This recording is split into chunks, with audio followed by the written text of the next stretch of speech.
Well, hello.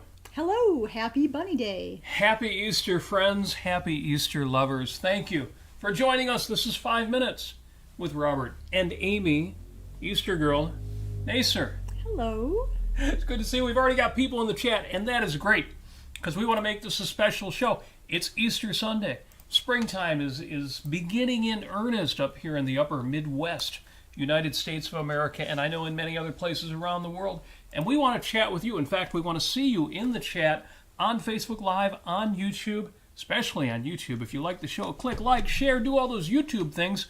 We're working on getting those numbers up. Thank you for joining us. Today is Sunday, April 9th, 2023. Was it last Sunday we took off due to unforeseen medical surprises? Yeah. Yes. Yeah. So we owe you. We owe you a good one. Let's make that happen. Today is Sunday, April 9th, 2023, the 99th day of this, your best year yet. You have 266 days left to make it so. Make it your best year yet. We'll have some fun with day counts today. Christmas is in 260 days. Halloween is in 205 days. Easter is in 357 days. Oh, wait a minute. Easter is today. No, and it's not 365 because Easter is one of those holidays that it like scoots. It scoots around. It's the strangest thing. Well, it's, I forget exactly what the formula is, but I'm sure the Pope goes down to the basement, and does some sort of strange incantation. I think that's exactly what it is. That is how that works. They claim it has something to do with the last new moon after the spring solstice, equinox, whatever it is. So, for example, next year, the April 17th. So even later in this year, and then April 9th. But then the year after that, it's March 31st. It's all, you don't know if it's April. You don't know if it's in March. Here's the thing. All you need to do is watch 5 Minutes with Robert and Amy Nasir. We will always let you know. And all you've got to do is look at Amy's beautiful hat, and you're like, oh, Easter must be this week. And this time it's today. Very, very cool. And on this date, yes, on this date, April 9th. April 9th is a big day. I'm going to go through a few of these really quick. On this date, Robert E. Lee does the only decent thing he ever did. General Robert E. Lee surrenders. Yes. And I mentioned that because... Good job, Robert E. Lee. Yes. For all the horrible things about Robert E. Lee leading the wrong side in that war, he did one good thing. He surrendered on this date in 1865. Surrendered his 28,000 Confederate troops to Union General Ulysses S. Grant, effectively ending the American Civil War, forced to abandon the Confederate capital of Richmond, blocked from joining the surviving Confederate force in North Carolina, and harassed constantly by Union cavalry, as they so richly deserved. Lee had no other option. More Americans died in the American Civil War than died in World War II. Always make that point. If you don't understand what the American Civil War was about, and especially if you think that it was about pragmatic reasons and not about ending slavery in the U.S. Well, that was... States' rights. Well. Then you study up. And don't listen to anybody who tells you it was about slavery. Don't listen to anybody who tells you it wasn't about slavery. Learn for yourself and you will know the right answer to that. Now, also on this date, I want to skip forward 100 years. 1962, Rita Moreno becomes the first Hispanic woman to win an Oscar. To win the Academy Awards for, what do we know and love Rita Moreno for? West Side Story. In fact, Amy, you and I did a whole episode about race and gender and West Side Story on the Daily Objective for the Ayn Rand Center UK. So if you go to the show notes in the description on YouTube, you can find a link to that episode we did. That was great fun. Yeah, April 9th, 1962, Puerto Rican actress Rita Moreno becomes the first Hispanic woman to win an Oscar for her role as Anita in West Side Story. Beautiful, beautiful, beautiful. Yeah, that episode, Race, Gender, Ethnicity, and West Side Story. That one was a winner. If you think our Sunday shows are too friendly, too nice, too many pretty hats, watch that episode of the Daily Objective. Much more cutting and hardcore on the Ayn Rand Center UK channel. Super hardcore. I think so, yeah. Also on this date, April 9th, the Chicago 8 plead not guilty to federal conspiracy charges. I mentioned this one because I've talked a little bit about the late 60s, early 70s, and the kind of revolution that was going on at the time, for people who like to think, oh my gosh, living in 2023, this is the end of the world, things have never been this bad. The Chicago 8 indicted on federal charges of conspiracy to incite a riot at the 1968 Democratic Convention in Chicago pled not guilty. The defendants included David Dellinger of the National Mobilization Committee, the NMC, Rennie Davis, and Thomas Hayden of Students for a Democratic Society, SDS. If you don't hear acronyms like SDS and immediately cringe about these crazy radical leftists who were blowing up buildings and causing enormous mayhem, then you weren't around at the time. You don't remember the yippies and the hippies and the sit-ins. But on this date, Abby Hoffman, Jerry Rubin, founders of the Youth International Party, that's where the original yippies came from, Bobby Searle of the Black Panthers, and two lesser-known activists, tongue-tied, I need coffee, Lee Weiner and John Freunds. It was eventually changed from the Chicago 8, which is the expression we all know, to the Chicago 7 because Bobby Seale of the Black Panthers was acquitted early on in the process. But this is the date in which they were all pled not guilty to those charges. We had sit-ins. We had riots. We had the Watts riots. We had the Detroit riots. The civil rights movement in the 1960s got ugly. There was so much that needed to be done, and I totally understand. I admire the great men like Martin Luther King Jr. But when people think, oh my God, the Antifa riots. Well, Antifa riots were terrible. It was a bad thing. My only point is, it was nothing new. It's nothing we haven't been through before. Yeah. On this date. Yeah. Jason in the YouTube chat mentions the Weather Underground. Yes, the Weather Underground. Exactly right. Incidentally, Equal to Reality says in the chat, when I was a young boy, my father took me into the city to see a marching band. He goes on, and for some of you older people like me, you might not know that as lyrics to Welcome to the Black Parade by My Chemical Romance, but it is the birth date. Yes, happy birthday to Gerald Way, the lead singer and the mastermind behind MCR, behind My Chemical Romance. So yes, happy birthday to MCR, to Gerald Way. Super cool. So thank you for bringing that in, Equal to Reality. And we'll have a bit to say about that as far as last night's festivities go that I want to talk about. But real quick, one more. April 9th, Baghdad falls to United States forces. The Baghdad fell. Some of you were around back then, 2003. I mean, you were all around, but some of you were old enough to remember them pulling down the statue of Saddam Hussein when the U.S. forces took over the capital of Iraq. What's memorable about that to me? People were saying no blood for oil. Don't go to Iraq. Don't fight over oil. Well, we didn't get any oil, and we didn't take over the land. We didn't even impose a constitution, which we should have done. We should have imposed freedom. Well, that makes no sense. You can't impose freedom. But we should have said, and we're going to leave. And you are required, if you expect to have control of your own country, to have a constitution that guarantees individual rights. In other words, what we did when we left Germany, what we did when we left Japan after World War II. We didn't get any oil. We didn't leave them a free country because they voted themselves right away into not the kind of dictatorship they had under Hussein, but not a whole lot better. Anyway, on this date, that statue fell down, and that's a good thing. The last thing I've got on this date, April 9th, 2005. So 18 years ago, Prince Charles, who the young people now know as King Charles III, and Camilla Parker Bowles wed. Nearly 8 years after Princess Diana's death in a car crash, Prince Charles, her widower and heir to the British throne, weds his longtime mistress, Camilla Parker Bowles. It's the craziest thing. The only reason I mention this story is because it's the craziest thing. Prince Charles, okay, I won't insult him. I will just say Prince Charles, who looks like Prince Charles, was married to Princess Diana, who looked like Princess Diana, and was, I forget, 10 or 12 years his junior. Yeah. And he's sleeping with this older woman, and that's great. I'm not picking on older. I love older women, but he's married. Why is he sleeping? And it was eventually came out that Princess Diana was also having. It was just not a good thing. It was not a good marriage. It made no sense at all. So I'm happy. I'm actually happy that it shook out the way it did. He finally married the person that he was sleeping with all those years anyway. He knew her since college years. So, great. Congratulations to... I hate his politics. I hate his ideology.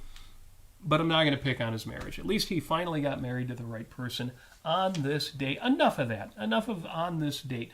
I consider those all, even the bad news stories, good news stories for all the reasons I mentioned. But there's more important stuff about this date and the previous week. So real quick, I'll say happy birthday to drummer Steve Gadd. Great jazz drummer, but also session musician. Played on albums, for example, by Steely Dan. The title track from Asia, one of my favorite Steely Dan songs, Steve Gadd on the drums on that being his awesome self. We mentioned Gerald Way, of course, the mastermind behind MCR, My Chemical Romance, and the song that equaled reality quoted in the chat. Huge birthday shout out. There's a few little ones here I'll leave out. Huge birthday shout out to the great Mark Pellegrino. Yes. Or Lucifer. Happy birthday, yes. Mark Pellegrino. Yes. Happy birthday, Lucifer. Yeah, born this date, 1965.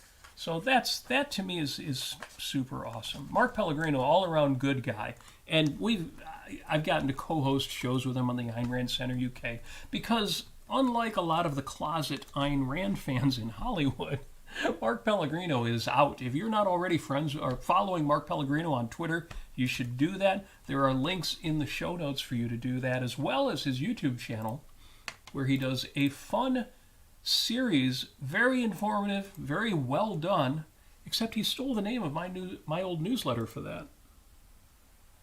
Oh, I know, yeah. The reality check. He didn't know. He didn't know, yeah. But remember the reality check? Reality check phrase was already in the culture before you got it. You need a reality check. Yeah.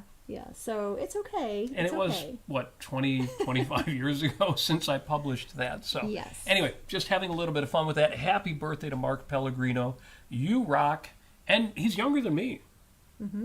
I mean, he's only a year and a half younger than me. But he's done pretty well for himself, in that same amount of time that I've gotten, of course. Very true. That I've established my media empire. But still, Mark Pellegrino's doing all right. No, it's fun to have objectivist celebrities who... I can't tell you how many people I have come to know who got into this philosophy by virtue of Mark Pellegrino and Rucka Ali. It's good to have celebrities. That's a handy thing. And that's it. That's all I'm going to say about birthdays. Holidays, I heard there was a holiday today. What was that? Worship All Bunnies Days. Bunny Day, that's right. Yes. It is worship of bunnies today. We're bunny people. We have, here. Oh, right. Look. I have like a dozen bunny pillows. Look at this cute bunny pillow. But these are new. You can see it a little these bit pillows. better Why are these pillows new? Why do we have new bunny pillows? And that's something I want to talk about a bit. Because this week was an even more important holiday. Yes, it was the best holiday ever. Yes, it started on Wednesday. Yes. Because Wednesday was... here we go. Let's see how this is going to work. My birthday! Yay! Yay! Oh, look at that! Oh, that didn't come out quite as well on camera as I thought it would. Trust me, we had a bunch of those, and they were stunning special effect live and in person. Yes. Yes. Happy birthday to Amy. Yeah, Amy Nasir's birthday was on Wednesday. And then there's more to say about that because it was a big birthday. I finally turned 30. And 30, no, yeah, 30. No, or something with a zero at the end. It was. Wednesday was a good day. I finally turned 70. 70. Oh yeah. You're looking good for 70. Yes. Yeah, and I'm 80. Sure. So, but Wednesday was the birthday. It was the birthday on Wednesday, and that was only half the celebration. Well, that wasn't even half the celebration.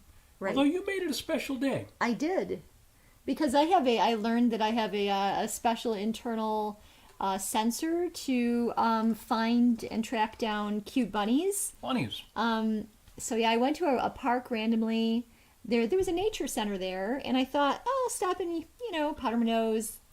And I thought, should I go into the nature center? Maybe it's just a bunch of kids stuff. I go in there, and there's all sorts of these. I mean, it's like a miniature zoo. I mean, they had all kinds of reptiles, snakes, beardies, other lizards, tons of turtles. And here I am walking right past it at first. But there was on the ground, there was a nice cage set up. It wasn't like a cage. It was more of like an X-pen around a cage sort of thing with a litter box and everything. And I thought, what's this? And it was a bunny. It was a bunny. So I had this, I don't know, just this encounter with a cute little indoor bunny, not a wild rabbit, not a hare, but an actual, house bunny that lives at the nature center and is very well taken care of, is 7 years old, and is very, very sweet and very sociable. Came up to me, it chinned me. So would you like to demonstrate chinning? This is how a bunny chins. So you stick your and it looks like they're petting themselves with your hand on the bottom of their chin, but they have scent glands there. So they're marking you because they like you. And that's exactly what it did with me, because it knew I was a bunny person. So it's much more polite than, dogs will lick you or even mark their territory. Bunnies are much more sweet. Yes. I should explain real quick to anybody who didn't know us over the years. We're bunny people. Yes, we are. We have kept house rabbits. We don't have one right now, but we've kept house rabbits as pets. They're like cats, except 10 times cuter and much more charming. Yes. But they can be litter trained and all the usual things you might think of as a cat. Yeah. They're adorable. They're just my gosh. They're just They adorable. are magical creatures. So you ran into a rabbit. You found a bunny on your birthday. Yeah, it was little girl bunny, 7 years old. Her name was Twist. And they keep her there, and she's well taken care of and well loved, and they did all the right things with her. So I was happy to see this bunny being taken care of and worshipped, because this is why, we talk about philosophy, we talk about life as an end in itself, we talk about, you need to figure out your own purpose in life as a human being, but truly what we are all here for as human beings is to worship bunnies. That's true. That is valid. That is valid. There you are. So that's the morning of your birthday. We did actually go out to a botanical garden and spend the afternoon. We spent the evening doing the usual birthday things, but that was just you and I, because the real birthday party was yesterday. Yes. And I'll give you part 2 of that in just a moment. Yes, there's a lot to say about yesterday. It was a lot of fun. Real quick, one of the holidays for today, it's National Winston Churchill Day. Trust me, this will all tie in together. What I like about Winston Churchill, obviously he was a great leader, but I love his pithy remarks. Winston Churchill said, "History will be kind to me because I intend to write it." He also famously said, if you're going through hell, keep on going. And it's not enough that we do our best. Sometimes we have to do what's required. Which always brings to mind, for me, the idea that sometimes you've got to do better than your best, or stretch that extra half an inch. So a huge shout out to Winston Churchill. I don't even know why April 9th is Winston Churchill Day, because it's not his birthday. It's not the date of his passing. I couldn't connect it to anything about his history, but it's documented in several places. One of the fun things about Churchill, and I've shared a couple of these, are his cutting remarks as well. Famously, Mary Astor once said to him, "If I were married to you, I'd put poison in your coffee." And Churchill is said to have replied, "And if I were your husband, I would drink it." So very, very fun. Oh yeah, and when one of the MPs said to him, "Winston, you are drunk, and what's more, you are disgustingly drunk," he is said to have replied, "Oh, my dear, you are ugly, and what's more, you are disgustingly ugly, but tomorrow morning I will be sober, and you will still be disgustingly ugly." Very cutting, very rude, but also really funny. And it is ASMR Day, for those of you who enjoy ASMR. autonomous sensory meridian response. In other words, things that give you goosebumps. There are YouTube videos out. Oh, you're going to do... Oh, my gosh. There it is. So, if you're a bunny, on Bunny Island in Japan, that crinkly sound will make you run. It brings all the bugs to the yard. Yes, and will make you run to the crinkly sound. So, there you are. If you ever find yourself surrounded by bunnies, and that is a thing that happens. But yes, sensory response to certain visual or usually auditory triggers, people usually describe it as a tickle triggered by someone, say, running their fingers through your hair. AMSR has gone viral on YouTube, social media, every day, millions of pieces of content. I don't know, this article might be exaggerating, but maybe not. Millions of pieces of content are created, and an increasing number of people are enjoying it.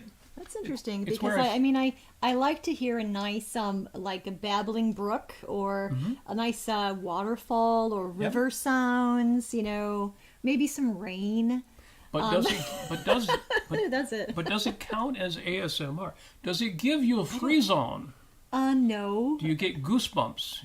No. If you're familiar with frisson, spelled frisson, but it's a French word, frisson. Frisson. Okay. Does it give you does it make the hairs stand up on your arms? The only thing that it does, I don't know, none of that kind of those sorts of things.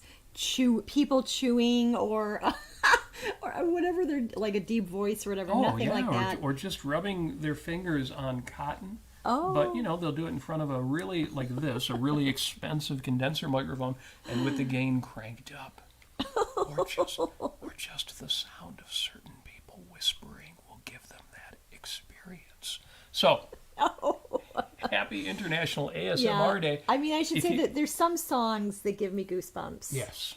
But those are more. That's probably not frisson or whatever they're calling it. That's a little different. That's much more of an intense value experience. Yeah.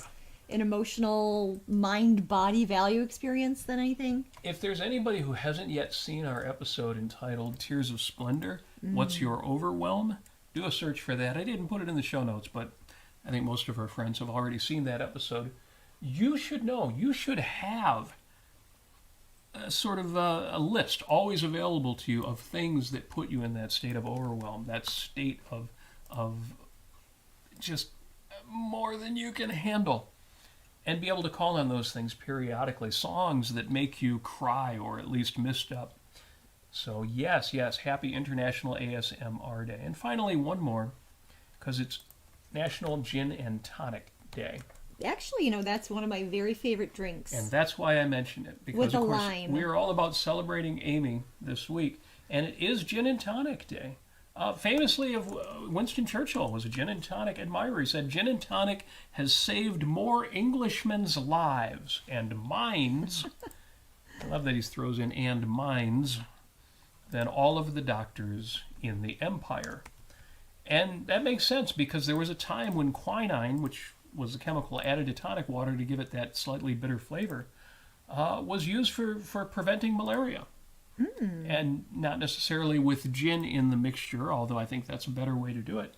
But yes, malaria, a frequent problem for Europeans living in India and other tropical regions during the time. In the 1700s, a Scottish physician, George Cleghorn, researched the use of quinine in the prevention of malaria. Quinine was consumed along with tonic water. Yes, but it had a bitter taste, so people got to the point where they figured out, let's put a little gin in that. I don't know if it actually played out that way or if it was just, well, let's add gin to anything that's going to taste good with. So there you go. So yes, Amy, you like gin and tonic. Yeah, so Jason asked, what is my favorite brand? I don't have a favorite brand. I do like Tanqueray. I know that. That's fine. Any of them are good. I don't think I've ever had a bad gin, except I've never actually had like bathtub gin or homemade gin. So yeah, we're not heavy drinkers, so no. we don't know the brands as much, especially for gin. I could tell you about whiskey, but usually, if you order a gin and tonic, usually the only question they ask is top shelf ? To which the answer is always yes. Use the good stuff. Yes. And Tom on YouTube here, he mentions that this is Vimy Ridge Day, which I just had to look up because I've never actually heard of it because it's a Canadian, unobserved Canadian holiday on every April 9th. It basically commemorates the deaths and casualties of members of the Canadian Corps in the Battle of Vimy Ridge, which took place during the First World War. I'm surprised that didn't come up in my usual search for holidays, but yes, thank you for that. We salute your service. Yes, well, I'm sure a lot of those folks are no longer alive for World War One, but yes, we do honor them. Absolutely. Well, there's we go. I don't know why the chat on Facebook wasn't showing up, but hello, Petya. Good to see you in the chat. Yes. And there we go. So this week, as far as what I always say, what I've been doing, shameless self-promotion here. I did do an episode with James Valiant called Undercover Objectivists. For those of you who are fans of Ayn Rand or regard yourself as objectivists, a show worth watching in which we reviewed Leonard Peikoff's answers to some podcast questions. Things like, why don't more objectivists talk to people about objectivism? Yes. That was kind of fun, too, because Leonard Peikoff's immediate response was, I usually see the opposite. I see people going up to complete strangers and saying, you need to learn about Ayn Rand right away. So with the finger point. With the finger point. So it's interesting that Dr. Peikoff answered it in that way, because I kind of had the same reaction of, well, I've seen both ends of that. Yeah. We have seen both extremes. Right. And that episode, actually, for the usual Leonard Peikoff podcast question answer keeping, for that series, it's actually over 400 views already, which is a lot. That's pretty good for that show. It's very good. So nice to know that at least a lot of y'all were interested in that. If you haven't seen it yet, please look in the show notes, the description on YouTube, and you'll see a link to it. The other show that I did was, What Does That Look Like? Yes. And, maybe we'll talk a little bit more about that. I love that question. I hear Tim Ferriss uses it a lot. A lot of contemporary coaches, motivational speakers, podcasters will say, okay, here's this idea, here's this thing you want, here's this change you want to make in your life. What does that look like? And that is such a great question. And it's a great question for fans of Ayn Rand, for objectivists. When you say, give me capitalism, okay, what does that look like? Well, that sounds pretty simple, but the failure modes are amazing. Some of this kind of overly simplistic answers that people give to, well, if we had a capitalist society, there wouldn't be any laws. Oh, there'd be a few laws, but not very many. My answer to that is there would be just as many as there are now. There wouldn't be as many agencies, and a lot of what we do have would be privatized, and things would be simpler in that way. But it doesn't look like the way you think it looks like. So, anyway, give that a listen. Good episode, if I do say so myself, and of course I do. It's something that I think in objectivism and in general, actually, life in general, a lot of people don't talk about imagination. You go to a self-help group, they might talk about, visualization and kind of guided visualization or you're using imagination in that way. But, imagination is not really stressed a lot, I think, in everyday life, and I think it should be. Maybe if you're in a creative writing course or something like that, sure. But I think it's important to ask yourself, what would this look like in reality, truly in a way that is realistic and not awfulizing and not... and not over-abstracting. Right, exactly. Completely pie in the sky floating with no connection to reality. I don't mean pragmatic, like get your feet down to earth, but just reality. So to tie in the last show that you did with James, which was basically outing yourself as an objectivist. Yes. Tying that in, what does it look like to out yourself as an objectivist? And for me, for instance, if I, when I had talked with coworkers or whatever, I tell people that I run a philosophy group called Great Lakes Objectivists. Just like I go, every Thursday and I play euchre, with my friends. It's just, I always think to myself, normalize these ideas. Normalize objectivism, normalize Ayn Rand, normalize this.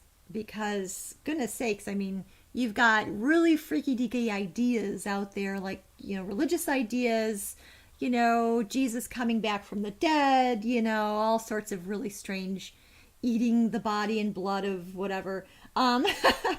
Just really freaky ideas out there that people have normalized, and they don't think of anything of it. Oh yeah, of course. Which church do you go to?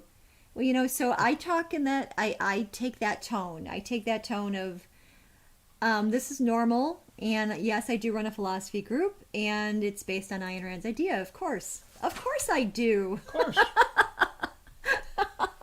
So, talk about it. You don't have to proselytize, but you can mention it, and then people can make up their minds about you. And if you're a good person, if you're virtuous, if people can count on you, if people see that you are, engaged in value creation, they wouldn't necessarily say it that way, but as a nice person, there is a lot that you can, as I was talking with Robert, press your luck on. Press your luck.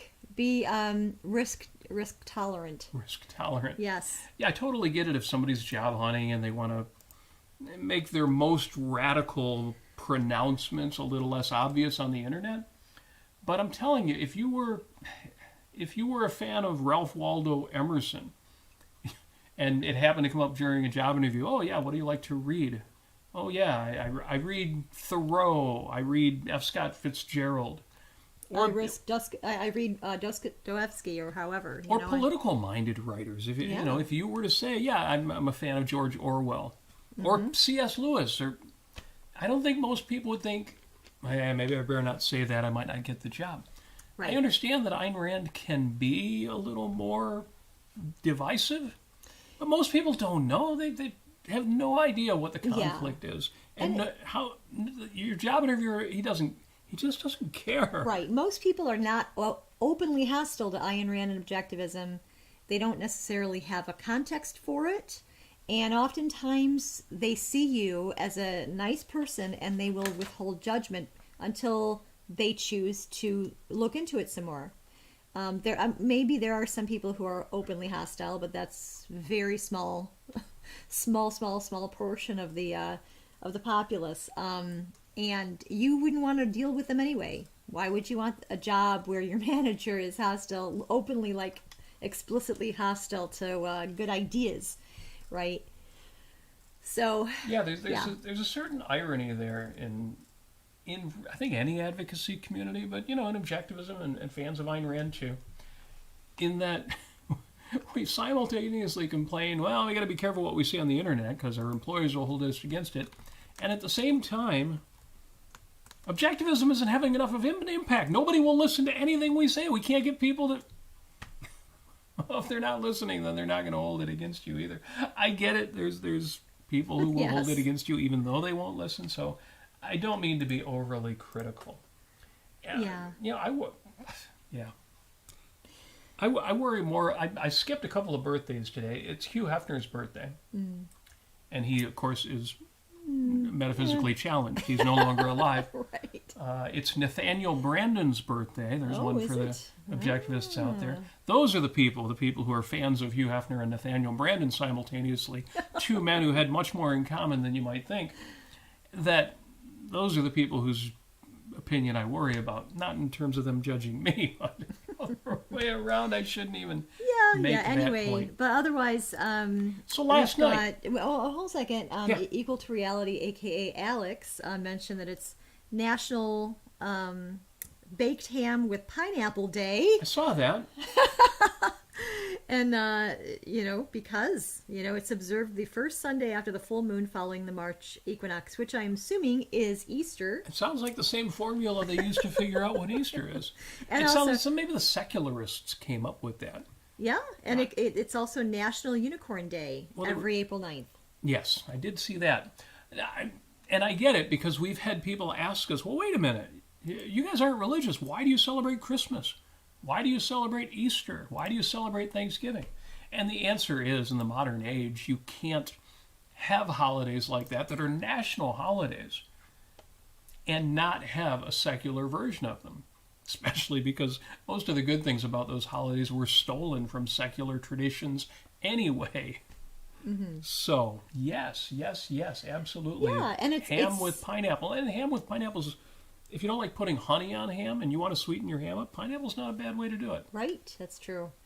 And, yeah. So, I mean, it's springtime. It is obviously springtime.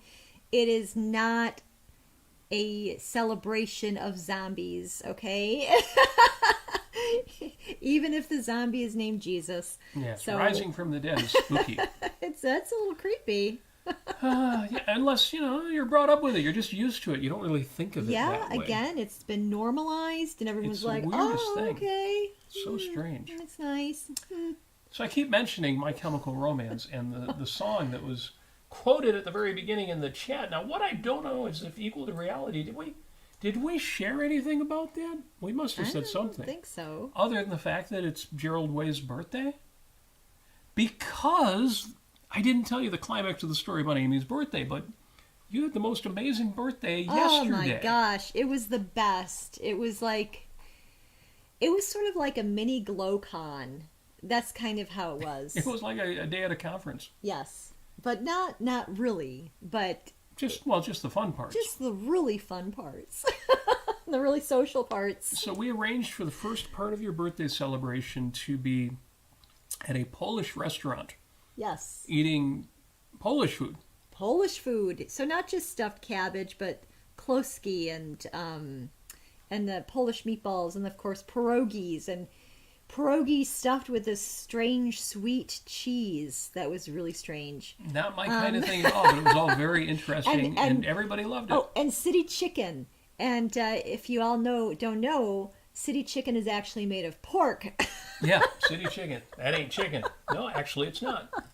And it was great fun. And the restaurant, this restaurant down in Wyandotte, Michigan, yes, did a great job. Oh, If you're in Southeast Michigan, go down to Polanis Restaurant on Biddle Avenue and check them out.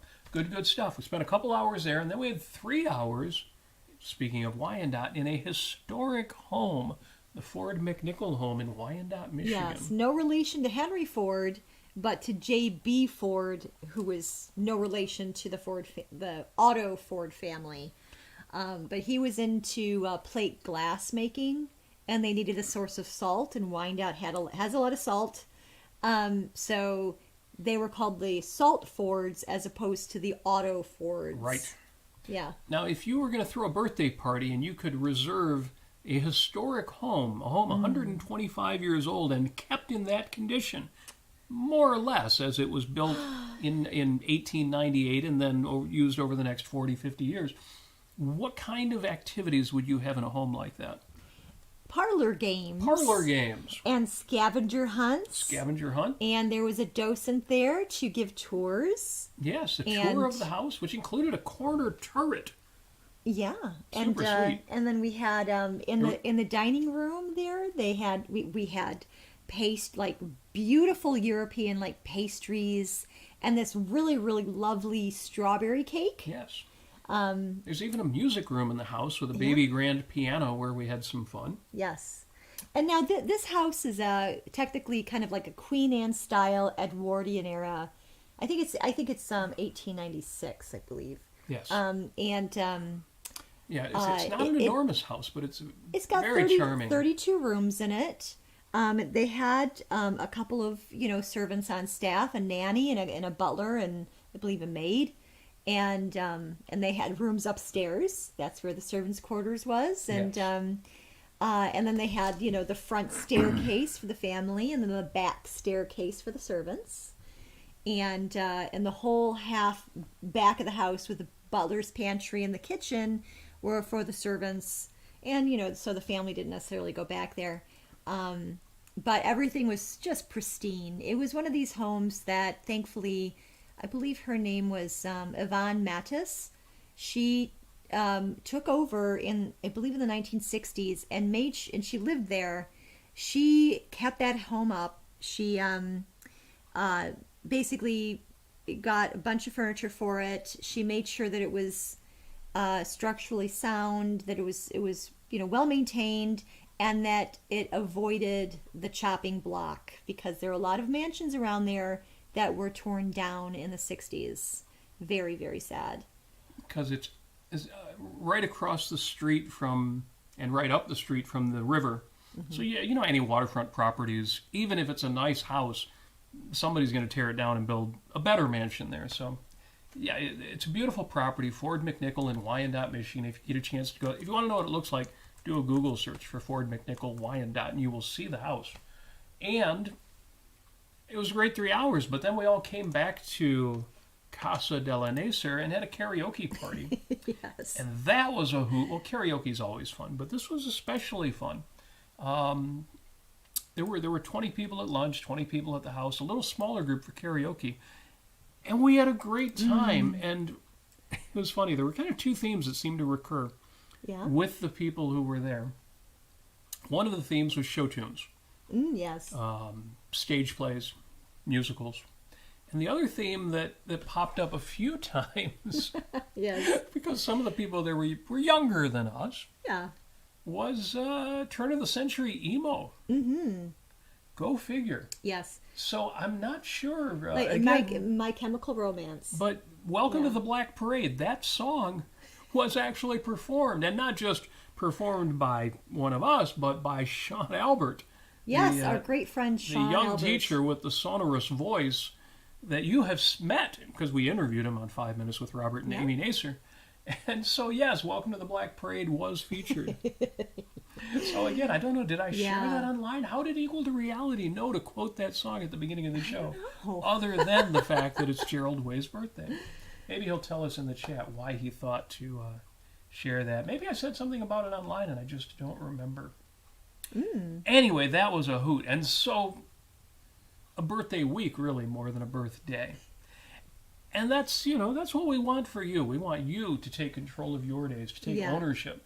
We hereby give you permission to make yourself the center of the universe, to take over the world. Okay, if you took over the world, you might expect to have more power and more wealth in that. But, even if you did, if you were, I don't know, what would that be? What's that musical series that the... Glee? No. Taking over the world. I don't know. Anyway, I'll think of it in a minute. Oh, Dr. Horrible's sing-along blog. Oh, all right. Even if you are Dr. Horrible Glee, and you want to Dr. take Horrible, over the world. same thing. Same thing.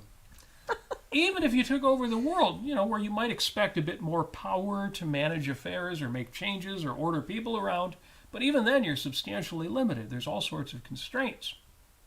So as far as I'm concerned, I've already taken over the world. I woke up this morning. I woke up like Fred Astaire singing Fancy Free. In me you see a youth who is completely on the loose. No yens, no yearnings, no strings, and no connections. No ties to my affections. I'm fancy free. The point is, I woke up this morning. There's nobody telling me what to do. There's no place I had to go. It's entirely open to me.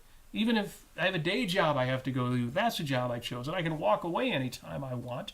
Of course, I'd have to find another job, but anything I want, anything you want to do. And you've got people you can call on. Maybe you don't feel like you do, but I'll bet you have at least somebody you can call on, even if it requires paying them money. I have people I can call on. I have places I can go. I have almost no limitations. I love the line in The Lost Skeleton of Cadavra when Crowbar and Lattice show. This is a satirical, a funny film. So these names sound ridiculous, but they actually do make sense. And Crowbar in The Lost Skeleton of Cadavra shows up at the cabin where Paul Armstrong and his wife Betty are there, and Betty says to Crowbar, "So, what do you do?" And I should explain Crowbar, and the reason for that name is that he's actually an alien. And so when she says, "What do you do?" he says, "Do? I can do anything. I have no restrictions." And that's you. That's me. We can do anything. We have no restrictions. Well, I mean, there are some limitations, but there's no restrictions. I'm glad you mentioned that because... Yeah, I said earlier, I'm like a kid in a candy store with a $20 bill. There's nothing there I can't buy except, inflation. I'm like a kid in a candy store with a $100 bill, and there's nothing in the store I can't buy. Everything, single thing they sell in that store is less than $100. I said that about Target. There's if you've got a credit card or a substantial wad of cash in your pocket. There is nothing in a Target that you can't buy. The enormous power. So you're right, you can't have everything, you can't do everything. But, I mean, even there, compared to what you can't do, and, because of government, there's probably 1,000 things you can't do. But then compare that to what you can do, which is virtually infinite, the number of choices. And, infinity divided by 1,000, it's still infinity. I mean, sure, I might want more than I have. I might want more power, more assets, more capital. I might want a calendar that is free of appointments and obligations. But in any given moment, there's really very little I can't do. If I decide I want my birthday to be some huge affair, great fun, I can do that. Oh, wait, you can do that. I did do that, actually. Yeah, we may have to live a little more frugally for a few weeks after that, but... Yeah. But Marty, even there, you can spend your money wherever you want to spend it. It's the most amazing thing. So, yes. So, I mean, speaking of my birthday, I've done this for Great Lakes Objectivists. I've done this for now my birthday, and actually even my other birthday, my last milestone birthday I had at our home, and upstairs we had a tea party, like, no, not economic freedom party, no, but I mean that maybe, but actual tea party. I made the tea sandwiches, cucumber and cream cheese and all of that stuff, and salmon and whatever, with the the sweets and the cake and all of that, and all the different teas and the honey and the cream and all. And downstairs we had karaoke and jamming. So we had the drum set, we had multiple guitars for people to play, and actually I think Rucka was part of that. He went downstairs and he played a song by Offspring. Which makes sense. His favorite band. Sang it and played guitar. And I think I was on drums maybe. I don't remember. But it was a great birthday. And it was easy because everything happened at the house. This time it was, a lunch at a restaurant, and then 3 hours we rented this home. This beautiful. So this home has a turret, the round cylindrical corner with the little cone on top, and a wraparound porch, and it is well kept. It's so beautiful. It even has the original wallpaper in it. Original wallpaper, if you can imagine. I mean, it's so beautiful. There was a gentleman there who was tending the wood fireplace in the foyer. Absolutely amazing. Yeah, everyone was so sweet and so wonderful, so accommodating, so nice, so up for it. I was just pleased as punch, and all of our guests were just thrilled to be there. They were delighted. They had I just love to give people that, an experience where, their face lights up, they learn new things, they see things that they've never seen before, and they see a beautifully aesthetic, late Victorian Edwardian home. And so and then we had, all sorts of shenanigans in the house, and we did it all without breaking any antiques or ruining any tables or anything like that. Which was important. Which was important. There's a lot of period correct stuff in that house. Yes, very, very, and everyone was super respectful. And in fact, that original wallpaper is textured, and they warn you, don't go rubbing up against it. Don't go wearing out the wallpaper. Yeah. But it's really lovely. So and so that went fabulously, and everybody really enjoyed themselves. And like I said, we said afterwards, people came to our house, and we did karaoke until like 11 p.m. or something. Speaking of which, Equal to Reality did explain himself. Whenever MCR, My Chemical Romance, comes up, he thinks of that song. It was their most famous song. Mm-hmm, yeah. And he did explain, he's not an emo guy, he's more of a metal guy, but when you think of My Chemical Romance, you think of the Black Parade. There's some great comments in the chat, too. Because Jason Adams said that I can hit the notes on Gravity. Everyone else sings Black Parade. It's Bohemian Rhapsody for the emo generation. Totally makes sense to me. My daughter is a big MCR fan, so I totally get that. Paulo Zeus is criticizing my math, which is perfectly fine because I only made it through Calc 2 at U of M before my educational career went sideways. There's some hilarious comments in here, though. Yes, if you haven't been keeping up on the chat, make sure you are reading the YouTube chat. Actually, I've done a poor job keeping up with the Facebook chat, but Sandy Franklin is in, Larry Green is in. Thank you very much for your good wishes. Sandy says, Larry. why celebrate holidays? Because it's fun. It's an end in itself. Damn right. Your life is an end in itself. We don't need any stinking reasons to celebrate holidays. Actually, there are reasons to celebrate holidays. They are an end in itself. Yeah. Petya pointed out it is Orthodox Palm Sunday. I did tell the story about this was with James Valiant.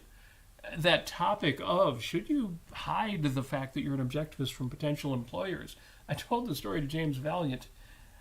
I went on a job interview, went with this guy who owned the small company that was part of the bigger company I was going to work with.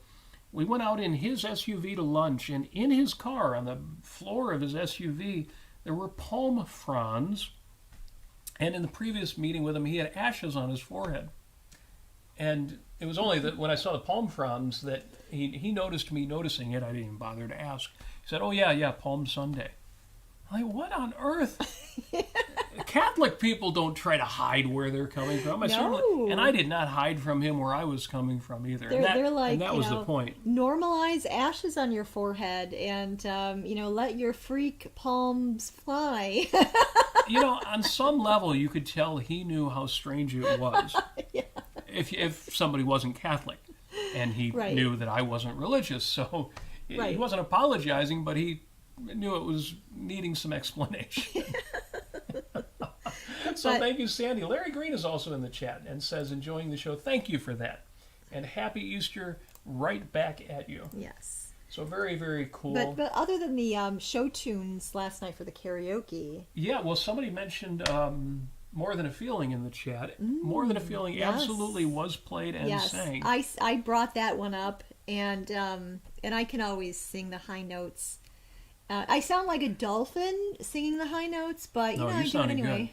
Good. You did a version of Saving All My Love for You, the Whitney Houston version. Yes, I did. That was just right on the money. Thank you. It was. Thank you. You were really good. I don't have the best voice in the world, but I can. Well, you did for that. I can keep the notes. I can keep the key.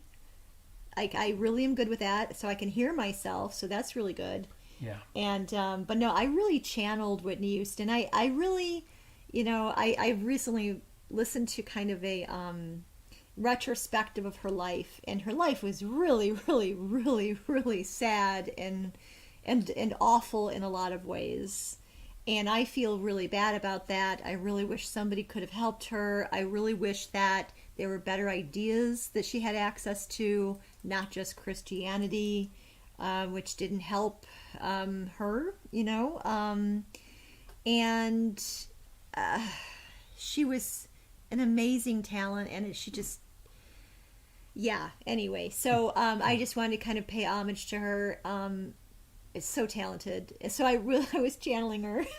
I totally get that. We mentioned her version of I Will Always Love You, and her version of Dolly Parton's song, The Greatest Love of All. Yes.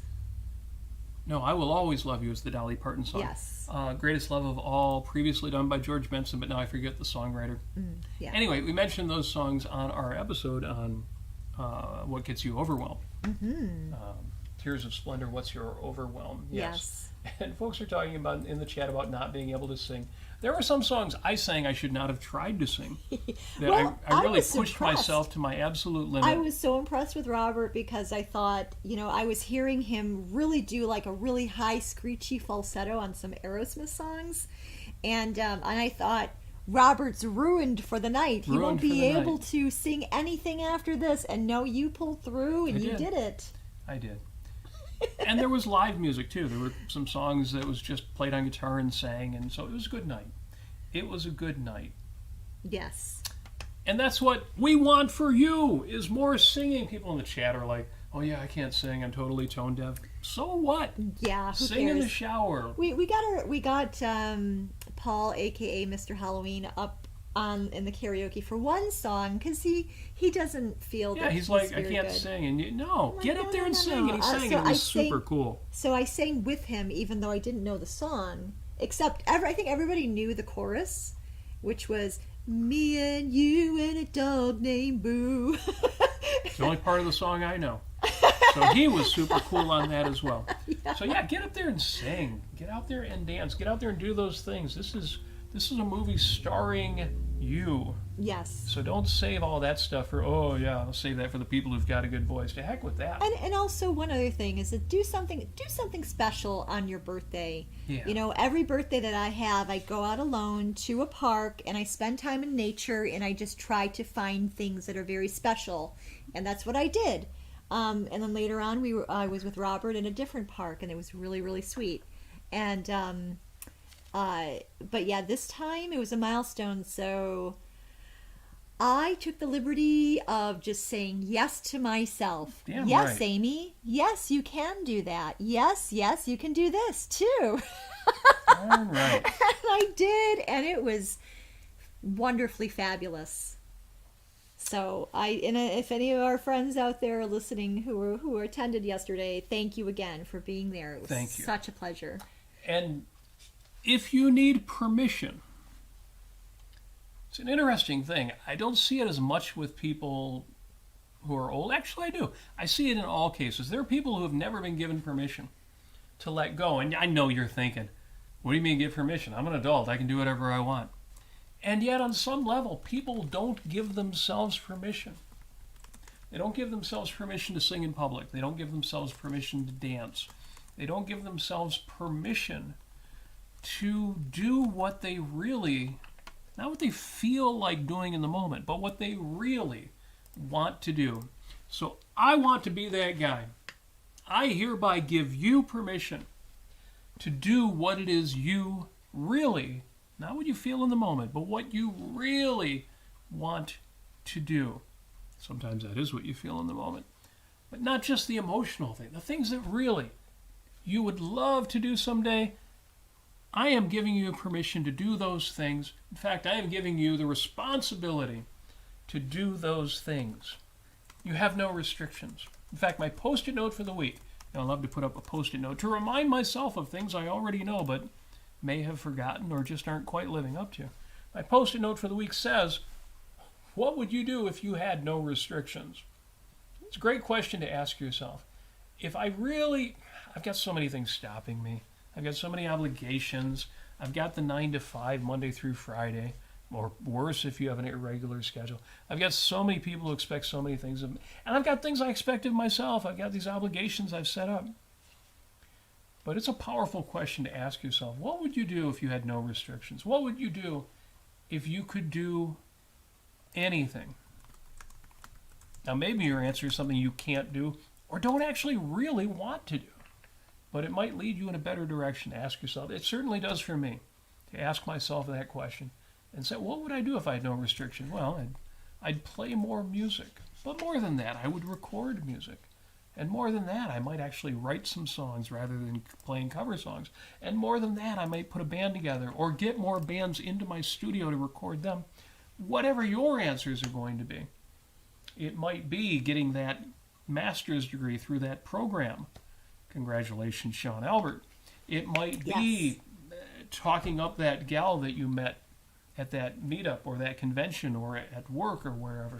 It might be whatever it might be. But I hereby give you permission. What would you do if you had no restrictions? My alternate version of that, here we go. There's a second version of it. What would this life look like if you were in charge? What would this life look like if you had taken over the world? If you were running this show? Because in many ways metaphorical and in a few of them literal, that's exactly the position you're in. So feel free to put up one or both of those Post-it notes this week. It's certainly what I'm going to do. Now we're running long, And I didn't this time, as I often do, say, we're going to try to, not to run so long. We're going to keep it down to 5 minutes. And the reason is because Amy needs to be celebrated and celebrated properly. Oh, thank you very much, Robert. You're welcome. And because you out there, whether you're watching right now, watching this video later, listening to us on the podcasting services, we're everywhere. Which is why we need you to like and share the show. It makes our numbers lower. If I have 100 people watching on YouTube, 100 people watching on Facebook Live, 100 people listening afterward on Apple Podcasts, 100 people on Spotify, it looks like I only have 100 people. So help me out. Like and share the show. But I just lost my thought. What was I just saying? Like and share the show on YouTube. Before that. You're listening on different platforms. Somebody will tell me in the chat here. Sorry, I shouldn't have asked you that. If you look at my show notes, though, you will see a link to the Project Gutenberg version of Ayn Rand's Anthem. Now, I don't think you should go get the free version. I think you should go out and buy the Dead Tree version on paper. But because it slipped out of copyright, at least the British copyright, and now it's publicly available on the internet, read Anthem again. Because if me giving Robert Nasir, this guy giving you permission isn't enough, read that book. Read, I need no warrant for being, and no word of sanction upon my being. I am the warrant and the sanction. Chapter 11, Anthem by Ayn Rand. Whole book is worth a read. In fact, yes. You can listen to audiobook versions of it on YouTube. Now I need to take another listen to that. I haven't read that in a while, so yeah. Yes, it sounds great. Yeah. And there's also a link to Anthem by Rush. What do you mean, Anthem by Rush? Well, the Rush fans know. There's a song called Anthem, not based on the book Anthem, but based on Ayn Rand's philosophy. On the other hand, there is a Rush song, 2112, that is based on the book Anthem by Ayn Rand by the band Rush. So, it's all in the show notes. The reason, that's what I was saying. The reason why we're running long today, why did we not worry about keeping it down to 5 minutes? We wanted to give you a little bit of extra creamy goodness because we're not going to be doing a show next Sunday. Yes, because of reasons within our control, there will not be an episode of 5 Minutes with Robert and Amy Nasir next Sunday. So, next Sunday, listen to this one all over again. Or any of our previous stuff. Or do whatever you want. Take a week off. We've got a schedule conflict that means we may not do another show until not next Sunday, and maybe not the Sunday after that. It might be Monday the 24th or Tuesday the 25th. We may do a weekday show just to make up for it. Yeah, we can do that. Now, why am I so concerned about that? You're like, well, why don't you just take 2 weeks off? And the answer is because some of you folks are actually patrons of the show. And you are sponsoring these shows, and I know, you're all very understanding, and we love you so deeply for it, but, we don't want to leave you high and dry there. So we'll work on that. Yeah, we're hoping to do perhaps some live videos, just intermittently. And for reasons that will be disclosed later, those will not be public like our usual posts. They will be friends only. So if you're not friends with us on Facebook, make that happen. If you're not a Facebook user, you'll have to wait to hear some of that content. Because again, there will be a little more security associated with it because of what we will be doing next Sunday, and you'll learn more later. It all will be revealed eventually. We will not be blowing up any government buildings. Not any government ones, no. No, that's correct. Oh, and I just want to point out before we go, this is a beautiful gift given to me here. It has this gorgeous, wonderful quote, and it says, in case it's too far from the camera. Yeah, dearest Amy, metaphysically the only authority is reality, epistemologically one's own mind. The first is the ultimate arbiter of the second. And then it says, love always, Ayn Rand. Look at that, everybody. A letter from the beyond to you. How very charming. You received a lot of interesting birthday presents, and that is probably one of them.